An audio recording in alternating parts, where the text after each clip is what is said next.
Thank you, fellow UFOers. Before I introduce our dramatic main speakers, Mayor Midley has consented to say a few kind words of welcome. Mayor Midley. I love you all. I just wanted to say that the town meteorite is delighted to have you all visit. We're very open-minded here. We don't judge. So if you choose to believe in all that UFO nonsense, well, that's entirely up to you. Do visit our shops 20 miles down the road, but I thank you so much. Come along, Cynthia. You know I don't like to drive when it gets dark. I said, come along.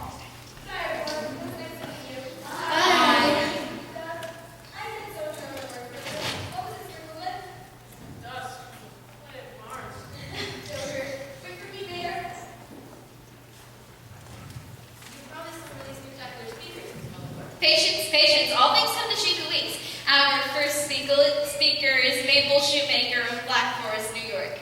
Where would you like me to start, Miss Muggleworth? Wherever you'd like. This is your moment, so cherish it.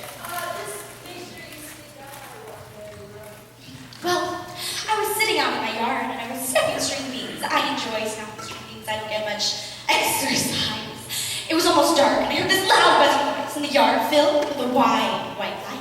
I looked up and saw a large silver spaceship hovering overhead.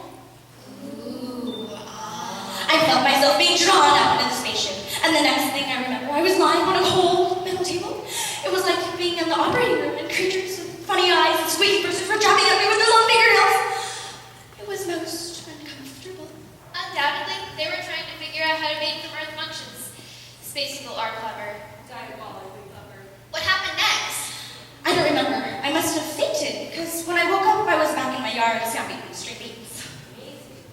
Those creatures from Mars better not try anything with me.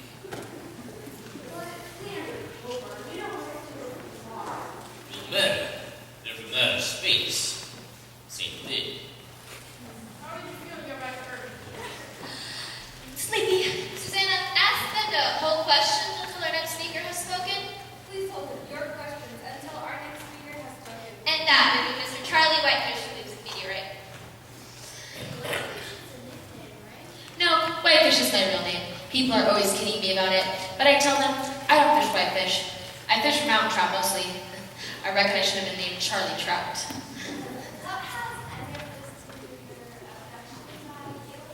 I'm getting to that. Don't rush me. I don't like to be rushed. I forget what I was going to say. Aliens! That's right. Aliens. I was sitting on the lake in my boat. It's a nice boat. Blue. I painted it blue in the account that the general store is out of red. Like Mabel Shoemaker. I heard this loud buzzing sound and I saw the lake flooded with a wide, white light. Exactly. Well, Captain, we know what happened. He found himself being drawn up inside the spaceship. And the next thing he knows, he's on an operating table, surrounded by tiny creatures with funny eyes and squeaky voices. And when he recovered, he was sitting in his little blue boat on the that's it. More or less. You might more or less, Charlie. I thought we were going to hold questions. They kept my mountain trout. Them space folks weren't only kidnappers, they were thieves. I wonder what they wanted to fish. Quick thieves. Where they go? Did you get that right up? You might be able to do something like that. Spacemen who crave trout. Exactly. And thus say, you can write anything on this show. You might show me, Senator. Yeah, I mean, No, I don't. She explained. look, soldiers. Good.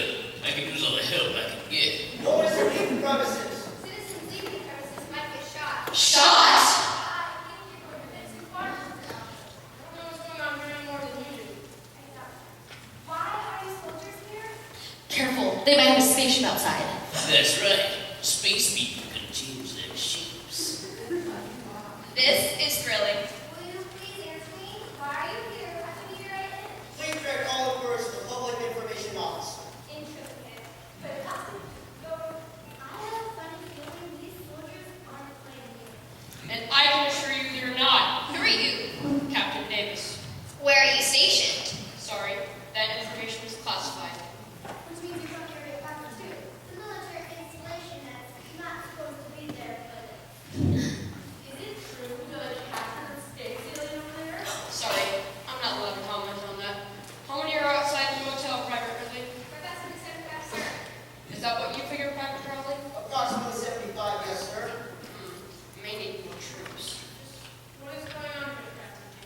I received word from Sheriff Chickamauga that some of your UFO conventioneers strayed close to the military installation. They were the restricted cells, sir. Oh dear, I'm afraid Sheriff Chickamauga did warn me about that. We told everyone to stay close to the two-lane highway. Not everyone plays by the rules. Tonight, it's especially important people stay away from the restricted zone. There can only be one thing. The Army has just announced some new equipment they don't want anybody to know about. Private Crowley, Sir. place that man under house arrest. I'll question him later. No, you can't arrest me. I'm the thin line between these conventioneers and disaster. No, they don't. Get your hands off me, William. You can't fool me. Odd individual. That's Commander Cooper. He's nuts. Captain, let me tell you about the times abducted by aliens. Me too! I recall every detail. I was in the yard and I was now drinking beer. I'll want to hear all about it some other time. I'm afraid you people must remain close to this motel until morning. That's something I have to insist upon. Understood? Understood. Can't you give us a small hint about what you're working on, Captain Davis? Private Ridley, Sir? place that woman under house arrest.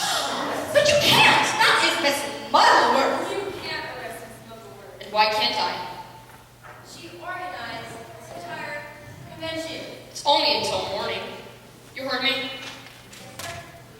Where's your room in? That way, being placed under house arrest, this will be an exciting page in my diary. Susanna, come along, I may need you. Yes, Muggleworth.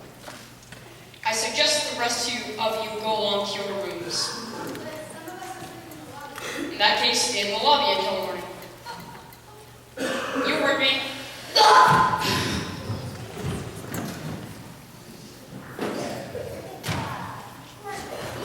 Davis, we never meet any of our local military.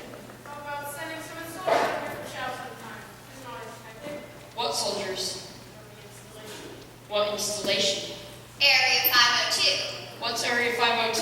Classified, top secret. If you'll excuse me now, I'll have a few words with my soldiers.